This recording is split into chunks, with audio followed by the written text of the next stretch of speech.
फिर इसके बाद एक सवाल ये हुआ कि क्या मैयत को कब्र में पता चलता है कि उसकी कब्र पर कौन आया है, या वो अपने घर के हालात से वाकिफ़ होता है?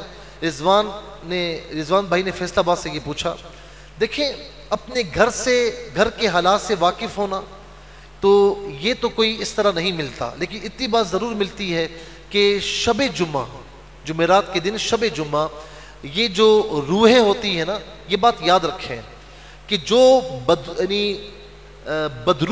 बदरू इस माना में नहीं जो हमारे यहाँ मशहूर है, यानी जो गुनाहगार रूहें हैं, जो नाफरमान रूहें हैं, तो उनको तो कोई इजाज़त नहीं दी जाती, वो असफल साफिलीन में कैद हैं।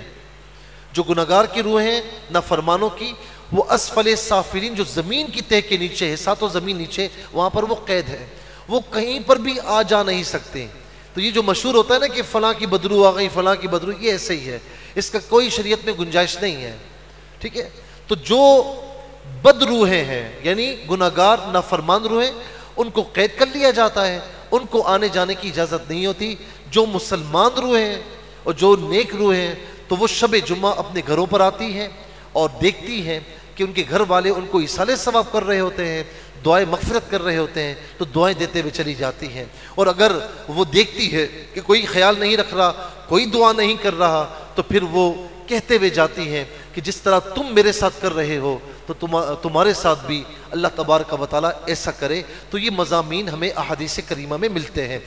तो क्या मैयत को कब्र में पता चलता है किसी कब्र में कौन मिलने आया? देखें, मैयत हमारे लिए है, वो मुर्दा हमारे लिए मुर्दा है, लेकिन जैसे ही कब्र में दफना दिया जाता है, या जैसे ही बरज़ख के मामला शुरू होते, रूह लौटा दी जाती है। मर रब्बुका मा दीनुका मा कुंत तक़ूलु फ़ी हक़्क़ि हाज़ा रजुल, 3 सवालात होते हैं ना, तो वो सवालात कब होते हैं? जब वो रूह उसकी लौटा दी जाए। वो जवाब देता है बाकायदा, रब्बी अल्लाह दीनी अल इस्लाम हाज़ा नबीयुना, वो जवाब देता है सल्लल्लाहु अलैहि वसल्लम। तो ज़ाहिर है कि रूह लौटाई जाती है तो जवाब देता है। और अगर जन्नत की खिड़कियां खोली जाती हैं तो उसे महसूस कैसे होता है? रूह होती ही तो मज़ा आता है, उसे महसूस होता है। और जहन्नम की खिड़कियां खोली जाती हैं तो ज़ाहिर है कि रूह होती है, रूह का ताल्लुक जिस्म के साथ होता है, यानी जो रूह का जिस्म था उसके साथ ताल्लुक रहता है उसका। तो अगर जो है गुनाहगारों की रूह है तो ताल्लुक रहता है उनका, तो उन्हें ज़ाहिर तकलीफ़ महसूस होती है, तो इसीलिए जहन्नम की वाइदें सुनाई गई हैं। तो अच्छा, फिर इसके साथ क्या होता है कि जब कब्रिस्तान हम जाते हैं तो हुक्म है कि अस्सलामु अलैकुम या अहलल क़ुबूर, सही हदीस में है, सलामती हो तुम पर एक कब्र वालो, यग़फ़िरुल्लाहु लना व लकुम व अंतुम सलफ़ुना व नहनु बिल असर, अल्लाह ताला हमारी भी और तुम्हारी भी मग़फ़िरत फरमाए, तुम हमसे पहले आ गए हो, तुम्हारे पीछे पीछे हम भी आ रहे हैं। तो बाकायदा वो जवाब देते हैं। सलाम किसको किया जाता है? जो जवाब देता है ना, तो बाकायदा जवाब देते हैं।